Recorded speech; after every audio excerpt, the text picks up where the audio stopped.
Oke coy, jumpa lagi dengan Bagian Magang. Saya humble dan tetap semangat untuk terus belajar layaknya anak magang.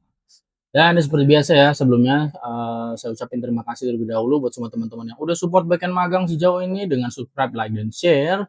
Dan tentunya saya harap juga nih pada nonton itu sehat-sehat terus dan lancar-lancar terus karirnya.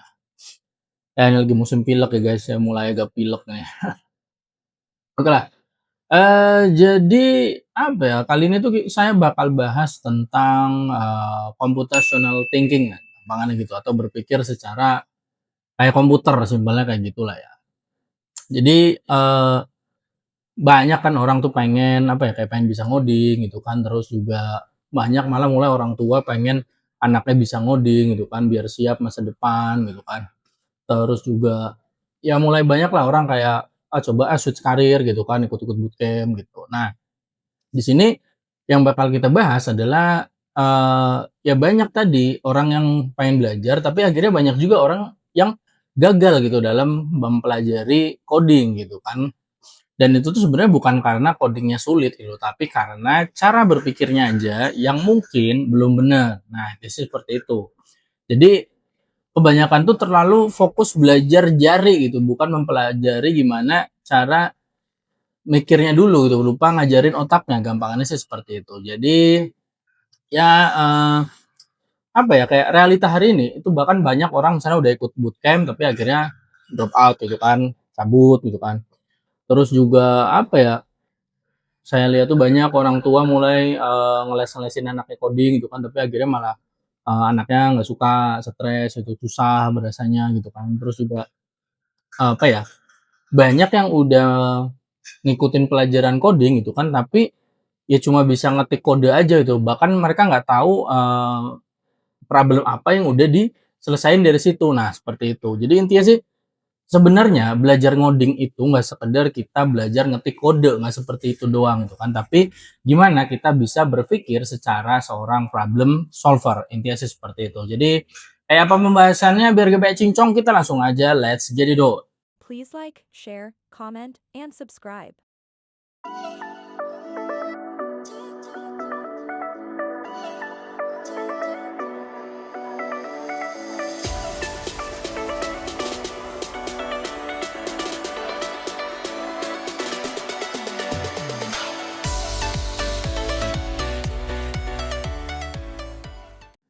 Nah, sebenarnya apa sih Bang computational thinking itu gitu kan? Ya kalau yang udah tahu ya udahlah ya, kalau yang belum tahu di sini kita belajar.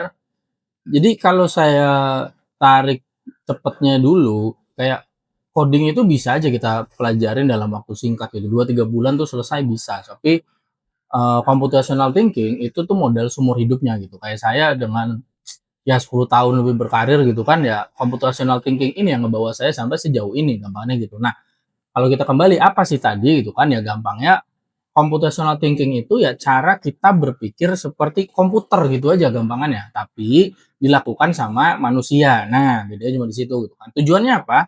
Ya tujuannya itu supaya kita bisa nyelesain masalah-masalah, secara sistematis gitu kan, secara efisien dan tentunya secara apa? Secara logis, gampangannya kayak gitu.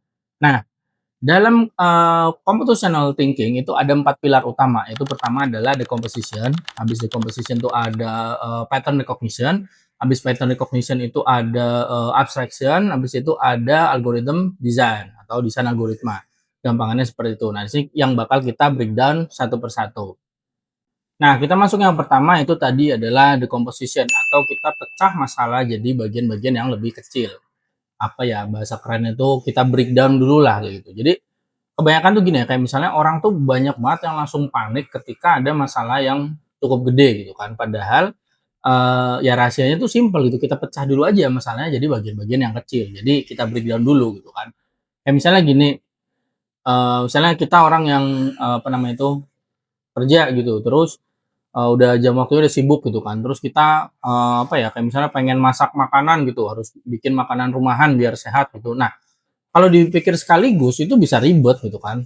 Bahkan ya aduh nggak sempet nih gitu kan ya. Tapi kalau kita pecah-pecah kayak misalnya udah, berarti kan itu problemnya kita bisa pecah jadi beli bahannya dulu, habis beli bahan itu berarti, dicuci bahannya, habis itu kita mulai siapin bumbu, terus misalnya mungkin perlu tumis-tumis bawang gitu kan, mungkin nanti tambah-tambah air gitu kan, udah terus apa misalnya tadi bikin sop gitu kan, tambahin sayur gitu. Nah, kayak gitu kan prosesnya jadi lebih masuk akal gitu loh dan bisa dilakuin. Nah, kira-kira seperti itulah decomposition gitu kan. Jadi kalau misalnya gini ya, kayak saya nih mau bikin video YouTube di tengah kesibukan saya gitu kan, ya udah gampang. Saya tulis premisnya dulu dan tulis idenya dulu gitu kan, terus saya riset materi, habis itu baru saya pecah lagi udah, siapin skripnya gitu kan, terus ada waktunya rekaman kayak gini, terus nanti ada waktu lagi buat ngedit, ya sampai nanti akhirnya ada waktu buat upload. Nah, saya breakdown dulu masalahnya seperti itu, kalau nggak saya breakdown kayak gitu ya kayaknya, "Aduh ini berat banget nih, nggak sempet nih, pagi udah kerja sampai sore gitu kan, malam ada kegiatan lagi." Apalagi kayak saya malam, jalanin toko gitu kan, jadi jaga toko ya gitu-gitulah. Jadi kalau di-breakdown kecil-kecil tentunya kan itu lebih masuk akal jadinya dan terkesan lebih mudah dari masalah yang seharusnya mungkin, relatif sulit, intinya sih seperti itu. Terus ya kayak tadi kalau misalnya kita ke belajar coding, ya berarti kan kita mulai dari pahamin masalahnya dulu gitu, terus, pelajarin struktur datanya, habis itu kayak cari-cari dulu nih atau coba-coba dulu untuk solusi-solusi yang kecil lah, kira-kira seperti itu. Jadi, ya intinya, semua masalah itu bisa diselesain lah, asal kita tuh cukup, sabar gitu, cukup sabar buat mecahin masalahnya itu jadi bagian yang lebih kecil-kecil atau kita breakdown-breakdown dulu. Nah, itu yang namanya decomposition tadi ya, kira-kira seperti itu. Nah, selanjutnya itu adalah pattern recognition, itu adalah kita tuh mengenali pola, terutama pola yang berulang ya. Jadi, eee karena pola itu kan adalah hal yang sering banget, terjadi berulang-ulang gitu dan kalau kita kenali polanya, nah itu kita bisa bakal apa ya, belibet banget ya, kita bakal bisa memprediksi dan menyederhanakan banyak hal, seperti itu. Jadi, misalnya gini, misalnya teman-teman sering bangun kesiangan gitu, akhirnya setiap hari jadi bangunnya telat, terus jadinya mau berangkat, kerja gitu jadi keteteran gitu kan, ya berarti kan kita perlu amati nih, apa sih pola yang berulang dari situ. Oh misalnya kayak, oh tidurnya selalu larut nih gitu kan, karena scrolling-scrolling TikTok gitu misalnya sampai jam 2 pagi ya, itu bisa jadi pola itu gitu kan. Nah itulah, intinya gitulah pola gitu kan. Nah, ketika kita udah tahu, polanya gitu kan, ya berarti kita mulai bisa nyusun solusi ya, misalnya kayak tadi masalahnya bangunnya kesiangan. Berarti kan kita bisa set reminder bahkan untuk yang sebelum tidur gitu, kayak, "Nih reminder buat berhenti nih jam segini udah harus tidur," nah gitu. Kita pasang screen time bahkan gitu kan, terus kita, mungkin taruh HP di luar jangkauan kita gitu, misalnya di meja kayak nggak dibawa ke apa, nggak dibawa ke kasur, ah gitu, itu solusinya macam-macam lah ya, tapi intinya kan polanya tadi udah dikenali dulu gitu kan. Atau misalnya setiap akhir bulan tuh kita bokeh gitu habis duitnya, berarti kita lihat, oh misalnya ternyata, oh polanya tuh gara-gara saya selalu belanja secara impulsif gitu tiap awal bulan, nah seperti itu. Atau misalnya, malam minggu nih, tiap malam minggu kesepian gitu kan ya, berarti mungkin, pola yang terjadi adalah kita nggak bikin rencana buat, sosial kita, nah seperti itu. Nah kalau dalam coding, pattern recognition itu pastinya nanti bakal bikin kita sadar gitu kalau, oh masalah ini nih mirip kayak waktu itu, oh yang ini nih sebenarnya butuh solusinya kayak yang masalah kemarin. Nah dia seperti itu gitu. Jadi kita bahkan dalam coding itu nggak harus mulai dari nol gitu loh. Kita bisa aja pakai ulang solusi lama atau coding lama atau function yang lama, legacy code lah gitu. Kita bisa copas-copas aja. Dia seperti itu. Jadi sebenarnya, apa ya, kalau kita ambil secara filosofis ya gitu, sebenarnya kayak orang bijak itu kan dia bukan masalah dia selalu punya solusi baru gitu, tapi dia bisa ngelihat, pola lama untuk masalah yang baru. Nah, seperti itulah kira-kira ya. Nah, yang selanjutnya itu adalah abstraction. Abstraction itu intinya kita fokus ke hal yang penting aja, yang nggak penting diabaikan aja gitu loh. Jadi kayak, ya di dunia yang udah rame, udah ribet kayak gini kan ya, kita tuh harus bisa, milih-milih informasi yang penting gitu kan, terus kita bisa mengabaikan gangguan-gangguan yang ya nggak relevan, dia seperti itu. Jadi kayak misalnya, gampangnya ini kita bikin, mie instan gitu, misalnya kita bikin mie instan, berarti kan yang penting itu kan berarti airnya mendidih, mie-nya dimasukin ke airnya tadi gitu kan, terus bumbunya ditambahin gitu kan. Nah yang nggak penting tuh berarti kan kayak, merek pancinya apa, itu kan nggak penting tuh, bisa kita abaikan gitu kan. Warna sendoknya apa, ya itu nggak perlu banget gitu kan. Terus, kita perlu pakai gelas ukur nggak sih buat kira-kira airnya gitu kan. Nah itu kan masalah yang nggak penting gitu, nah, kita bisa pisahin, itu contoh gampangnya lah ya.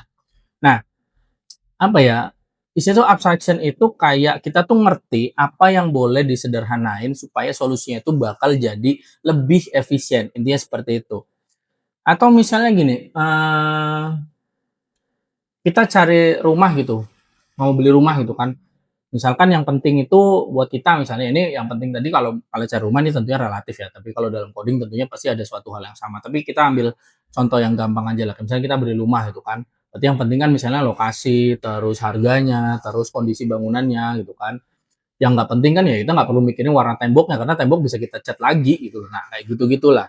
Nah dalam belajar coding kita tuh nggak harus hafal semua bahasa pemrograman, bahkan kita nggak perlu hafal setiap sintaks ataupun function-function sederhana yang udah disediain sama suatu bahasa program tuh secara menyeluruh. Yang penting paham aja konsepnya, fokus ke konsepnya aja. Kayak saya di sini, saya udah pakai Golang tuh dari 2019. Sekarang berarti udah 2025. Udah 6 tahun saya pakai Golang. Apakah saya disuruh nge-sort array gitu, inget sintaknya? Enggak perlu gitu loh. Enggak penting juga. Tapi saya tahu kalau dia punya cara buat sorting gitu. Kalau misalnya nanti kita memerlukan itu, kita bisa googling. Sekarang juga ada GPT gitu kan. Yang penting konsepnya tuh udah tahu. Nah itu gitu loh. Untuk sebagai seorang yang bisa ngoding itu lebih ke fokus ke konsepnya aja gitu loh. Terutama ya tadi karena computational, wah libet ya. Computational thinking intinya sih seperti itu ya. Jadi kayak ya dalam teknologi ya, kayak sistem besar kayak Google itu tuh dia tuh ngandalin abstraction banget gitu loh. Kayak Google Search ya. Itu tuh ngandelin abstraction banget. Jadi kayak kita kan cuma lihat kotak pencarian gitu kan, tapi di balik itu ribuan server tuh bekerja gitu loh. Dia seperti itu. Jadi istilahnya gini ya, kayak kita tuh kalau jadi orang pintar gitu kan tuh sebenarnya bukan orang yang tahu segalanya gitu, tapi yang apa ya, yang tahu mana yang harus difokuskan, mana yang perlu dipakai. Dia seperti itu. Nah, yang last but not least itu adalah algorithm design atau desain algoritma. Jadi ini yang paling terakhir karena tiga fondasi yang tadi, tiga pilar yang tadi itu yang bakal nyusun ini yang keempat ini gitu loh. Kita bisa membuat suatu algoritma desain kalau kita udah ngerti melakukan tiga poin yang sebelumnya gitu kan. Intinya algorithm desain atau desain algoritma itu adalah menyusun langkah demi langkah buat nyelesain atau memecahkan suatu problem, suatu masalah. Jadi misalnya gini lah, pokoknya algoritma itu bukan rumus ajaib lah ya, tapi dia tuh cuma rencana yang terurut aja gitu loh. Kayak misalnya ada langkah satu, langkah dua, langkah tiga tuh sampai masalahnya selesai. Gampangannya seperti itu. Kayak misalnya eh, pasti teman-teman sering naik ojol lah ya, naik ojek online gitu kan. Itu sebenarnya kan kalau kita pikir algoritma dari high levelnya atau paling luarnya itu kan sekedar kita berarti aplikasi bakal dibuka, terus nunjukin lokasi jemput, terus kita masukin tujuannya kemana gitu kan, terus kita bisa dapat driver atau mungkin kalau ada prosesnya bisa milih kita bisa milih ya pokoknya nanti dapat driver gitu kan. Terus juga nanti bisa klik pesan gitu kan. Terus kita tinggal tunggu sampai datang, udah. Itu algoritma atau langkah-langkah dari hack level ya. Baru kan nanti dari hack level itu kita turunin lagi gitu kan, yang paling dalam apalagi itu kan sampai yang ke dalam banget, sampai ke server-servernya, sampai ke back end-nya. Nah, intinya seperti itu gitu loh. Atau misalnya kayak kita bikin Indomie tadi, aduh sebut lagi bikin bikin apa namanya mie instan lah gitu kan. Ya itu kan kita tinggal masak air, terus tunggu mendidih, habis mendidih masukin mie-nya, terus siapin bumbunya, aduk mie-nya dengan bumbu sampai akhirnya selesai. Itu tuh langkah-langkah simpel kayak gitu ya itu sebenarnya algoritma. Jadi algoritma itu suatu cara, udah gitu aja, nggak usah dibikin ribet, ya seperti itu. Jadi intinya sebelum kita nulis kode, kita tuh harus tahu dulu kayak urutan apa nih yang harus dilakuin gitu kan supaya nanti masalahnya itu selesai gitu kan atau bisa ya terselesaikan dengan benar lah seperti itu. Kayak misalnya gini ya, kalau kita ngomong yang agak lebih dalam gitu kan misalnya saya ada contoh paling gampang e-commerce lah gitu kan misalnya kita mau melakukan proses bukan kita melakukan ya kita membuat proses pembayaran gitu misalnya. Berarti kan setelah check out di sini kan kita udah dapat ordernya. Di order tuh nanti berarti ada detail ordernya. Jadi order sekian atau order XXX itu punya detail order bla bla bla, ada produk bla bla bla. Nanti berarti kita jumlahkan semuanya berapa, terus nanti dia bakal pilih pembayaran. Pembayarannya kemana? Kalau pembayarannya ke bank berarti kita bakal connect ke third party-nya bank atau pembayarannya lewat apa ya kita third party yang lain itu kan berarti kita buat integrasi ke beberapa payment method ataupun mungkin payment gateway itu kan. Terus nanti misalnya taruhlah nih kita ambil kasus yang dia ke bank. Oh berarti nanti kita bakal minta virtual account dari banknya, kita bakal hit API ke si perbankan itu, dapetin virtual account-nya, nanti virtual account-nya dibayar, berarti kita punya skema atau tentunya di sini API ya, kita bicara back end gitu kan.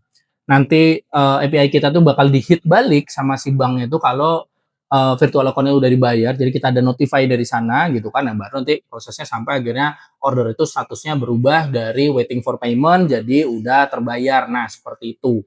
Jadi langkah-langkah doang seperti itu, baru nanti diterjemahkan dalam coding seperti itu. Ya codingnya misalnya, oh saat ngambil order ini berarti kita buat koneksi ke database, ambil data ordernya, terus bla bla bla bla bla bla ya sampai tadi ada nge-hit third party nih dari kodenya kita bikin, kodenya itu melakukan pemanggilan API ke third party pembayarannya tadi.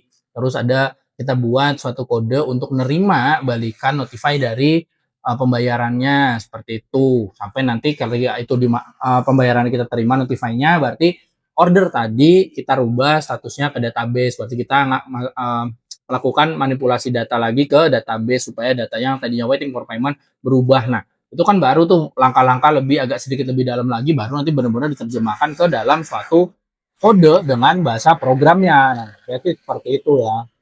Ya, jadi sekarang harusnya teman-teman yang nonton udah pada tahu ya. Jadi sebelum kita buka laptop dan kita ngetik baris kode pertama ataupun kita mau ngajarin anak kita coding gitu kan, atau kita mau belajar coding ya berarti kan kita nih udah harus bisa berpikir dulu selayaknya seorang programmer, bahkan seorang software engineer. Ya seperti itu. Jadi ya tadi ya dari composition, pattern recognition, terus ada abstraction, terus sampai algorithm design gitu kan. Itu bukan hal teknis sama sekali di situ poinnya. Itu tuh cuma cara kita berpikir, gampangannya begitu. Jadi itu semua adalah hal yang sangat-sangat bisa buat teman-teman latih, ya seperti itu ya. Nah, kenapa sih Bang computational thinking itu sendiri lebih penting dari si codingnya gitu kan? Karena gini ya, coding itu dia tuh cuma ekspresi dari cara kita mikir gitu loh. Kalau kita mikirnya berantakan, ya codingnya juga bakalan kacau, gampangannya kayak gitu. Misalnya kayak gini ya, pernah nggak teman-teman tuh misalnya ikut bootcamp, terus nonton tutorial gitu kan, udah ngikutin nih semua langkah, tapi pas disuruh bikin proyek sendiri, wah ambiar, ngeblank. Atau jangankan suruh bikin proyek sendiri lah, ketika misalnya baru ngadepin user interview, terus dikasih live coding gitu, kita disuruh coding secara live, atau di papan tulis, atau misalnya interviewnya online, kita disuruh share screen, terus kita coding. Nah di situ kita gemeteran tuh, bingung, ngeblank. Atau bahkan harusnya kayaknya bisa, tapi ternyata dikasih soal di depan mata gitu, beda dari yang udah dipelajarin, nggak bisa. Nah itu tadi, karena computational thinking-nya aja yang belum benar. Jadi ketika masalahnya beda, ya udah ambiar aja gitu loh. Jadi ya itulah karena belum belajar cara berpikirnya dulu gitu loh. Jadi kalau yang sering terjadi itu yang saya lihat itu belajar alatnya doang tuh, ngerti tools tapi nggak ngerti gimana menggunakannya dengan bebas gitu loh. Jadi belum belajar cara menggunakannya dengan benar gitu loh. Kayak misalnya kalau orang yang misalnya apa ya? Misalnya dia seorang yang ahli apa sih? Ahli pakai pisau gitu. Dia pintar buat ngiris-ngiris, dia belajar cara ngiris-ngiris. Misalnya ngiris bawang, tapi tiba-tiba buat ngiris wortel bingung gitu ya. Karena dia cuma fokus ke itunya, dia nggak belajar bener-bener oh ngiris tuh harus gini loh, oh menggunakan pisau tuh harus begini loh. Kalau ketebalan sekian, sudut potongnya sekian loh. Nah, gitu-gitu maksudnya. Jadi kayak gini. eh Misalnya kita belajar gambar pakai apa ya? Apalah Photoshop lah udah gitu misalnya pakai Photoshop gitu kan. Semua shortcut-nya kita hafal gitu kan. Tapi kita nggak tahu cara kayak bikin komposisi, kita nggak paham warna, apalagi kombinasi warna itu kan dan kita nggak ngerti tujuan dari sebuah desain gitu. Ya hasilnya mungkin bisa bagus secara teknis tapi bakalan nggak ada rohnya di situ gitu loh. Ya begitu juga dengan si coding gitu loh. Kalau misalnya kita cuma tahu sintak, tapi kita nggak bisa berpikir secara sistematis ya kita bakal cuma jadi apa ya ya copy paste coder aja yang bener-bener nggak tahu apa yang di copy ini nanti modifikasinya yang lebih lanjut biar lebih efisien gimana gitu kan. Jadi malah jadi kayak problem follower gitu loh, bukan seorang problem solver gitu loh. Sementara kita yang sebagai programmer atau bahkan udah sampai tingkat yang bisa disebut software engineer itu adalah orang-orang yang dicari sebagai problem solver gitu loh. Kita harus bisa nyelesain apa masalah dari sisi bisnis ke dalam suatu aplikasi, intinya seperti itu. Jadi intinya coding itu nggak sama dengan thinking, beda ya. Jadi coding nggak sama dengan cara mikir gitu. Coding itu lebih ke arah bahasanya gitu kan. Kita pakai bahasa apa gitu, misalnya pakai Golang, pakai Python, pakai PHP gitu, atau pakai JavaScript gitu kan.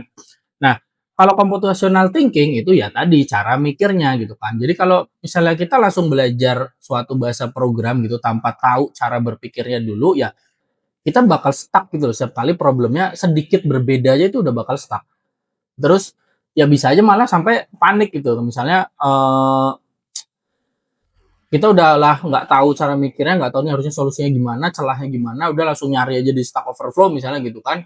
Atau mungkin ya sekarang pakai ChatGPT, tapi ya kalau kita nggak bisa nerapin ya, kita nggak ngerti banget ini solusinya harus gimana ya, tentunya mungkin kita akan dapat jawaban-jawaban yang salah gitu, yang nggak bisa nyelesain problem yang kita mau selesaikan gitu. Jadi kayak misalnya penggunaan ChatGPT gitu kan. Sebenarnya ChatGPT itu cerminan kita sendiri. Kalau kita makin makin apa ya, makin handal, kita makin pintar, pengetahuan kita cukup untuk suatu problem yang kita mau minta GPT buat bantu nyelesain gitu kan, ya tentunya GPT bisa ngerjain dengan lebih benar gitu loh. Ya misalnya gini lah, misalnya ada teman-teman misalnya yang belum pernah ngoding sama sekali, terus minta bikinin suatu e-commerce gitu, minta ChatGPT bikinin dari awal sampai akhir e-commerce gimana bikinnya gitu kan. Saya yakin ngetik perintahnya aja mungkin nggak tahu gitu atau ngetik perintah nggak akan dapat jawaban yang sesuai gitu. Tapi kalau saya beneran bisa banget ngerjain tugas-tugas harian saya sebagai software engineering gitu kan. Tugas-tugas di kerjaan itu benar-benar jadi sangat-sangat efisien karena saya udah tahu ini mau diapain, datanya ngambil dari mana, cara ngambilnya gimana. Saya cuma merintah GPT itu buat meringankan tugas saya supaya saya bisa ya scoring-scoring Instagram dulu kayak gitu kan atau apa kayak Mobile Legends sebentar push rank ya, kayak gitu-gitulah. Jadi tentunya itu tadi karena udah ada perbedaan di cara berpikirnya aja. Ya seperti itu. Atau apa ya? Intinya gini, kalau kita udah ngerti cara berpikirnya duluan, itu kita bakalan langsung bisa nyusun logika, terus nyari sintak yang cocok. Nah, kayak tadi saya bilang, saya tuh nggak hafal semua sintak-sintak yang ada di bahasa program yang udah bahkan saya pakai secara 6 tahun. Tapi karena saya udah paham cara mikirnya, sintak-sintak itu saya tinggal cari, tinggal tanya, tinggal cari di project yang udah lama. Ya googling lah kalau saya males pakai GPT itu kan. Tahu ya itu tadi seperti saya jelasin sebelumnya, saya bahkan udah tahu merintah apa supaya GPT bisa ngerjain apa yang harus saya kerjain. Ya seperti itu.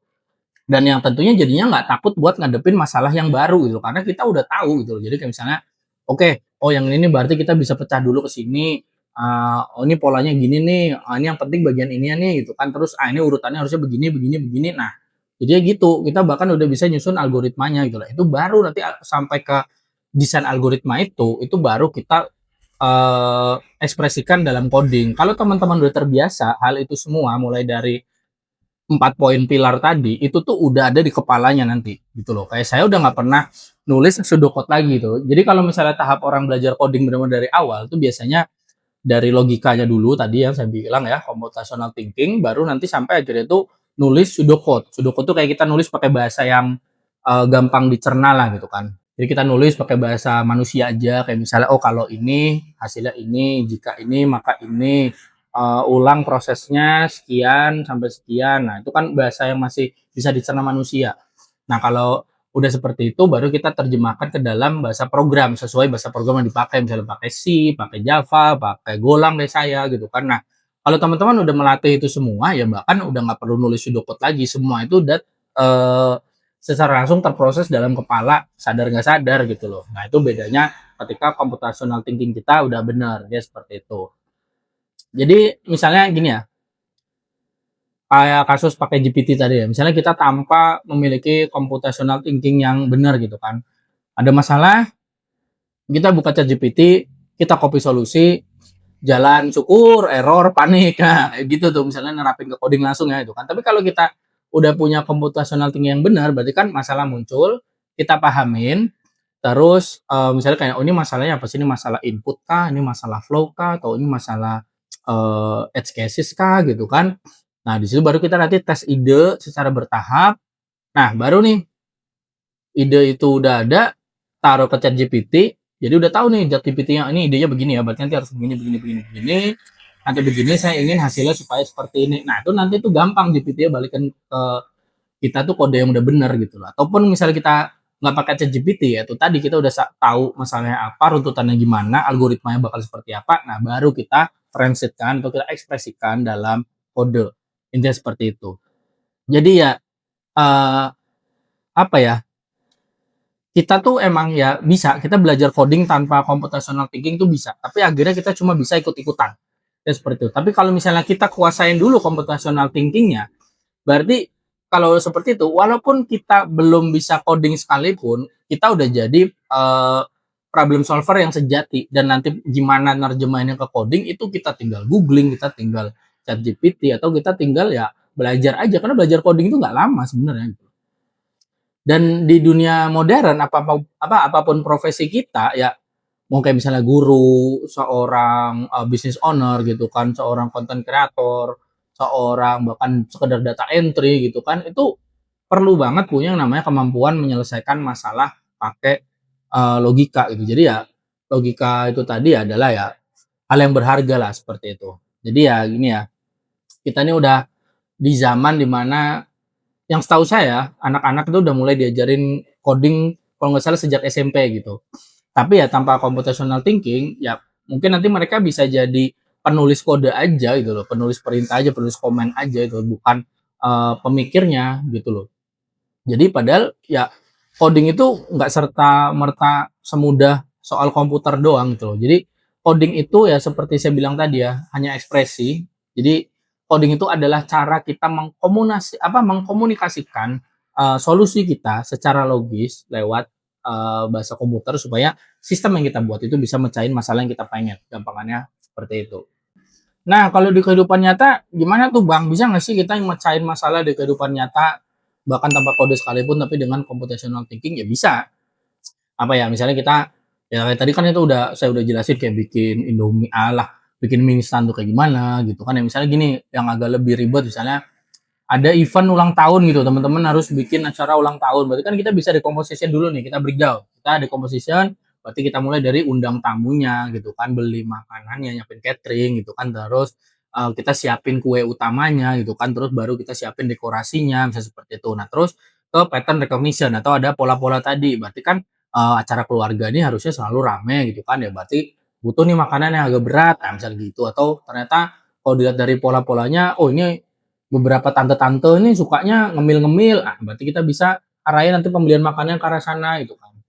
Terus kayak misalnya abstraction-nya gitu kan ya, kita nggak perlu mikirin ini entar warna garpu makan kuenya apa, warna sendoknya apa, warna piringnya apa, itu bisa kita abaikan nanti gitu. Kalau semua fokus utama tuh udah selesai gitu. Kayak misalnya untuk makanan ya kita fokus ke menu utamanya dulu, atau keseluruhan acara ya kita fokus dari tamunya udah bener-bener keundang belum, cateringnya udah beres belum gitu kan.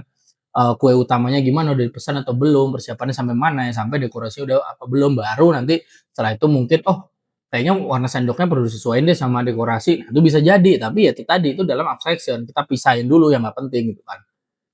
Nah, kalau secara desain algoritmanya berarti kan kita urutin nih semua langkahnya tadi gitu kan, baru nanti kita bahkan bisa ngitung budget per langkahnya. Nah, seperti itu gitu loh. Jadi itu semua tuh computational thinking bahkan tanpa coding sama sekali. Dan kayak misalnya kita mau ngajarin, misalnya kita punya anak gitu kan dan pengen anak kita ngerti coding karena ngerasa ini kayaknya masa depan lebih cerah deh kalau ngerti coding gitu kan ya. Saya sendiri nggak ngerti ya masa depan masih masih enak nggak sih jadi software engineer kayak saya gitu kan. Tapi misalnya kita mau ngajarin anak kita coding, ya jangan langsung ngajarin ke bahasa program dulu gitu loh. Ajarin aja ini dulu kayak misalnya ya intinya kayak jangan langsung bahkan ajarin ke cara-cara membuat algoritma lah kayak dengan bahasa-bahasa matematika kayak misalnya apa ya, if, loop, terutama loop tuh rada susah loh ya. Terus bahkan ya tadi bahasa programnya itu kan.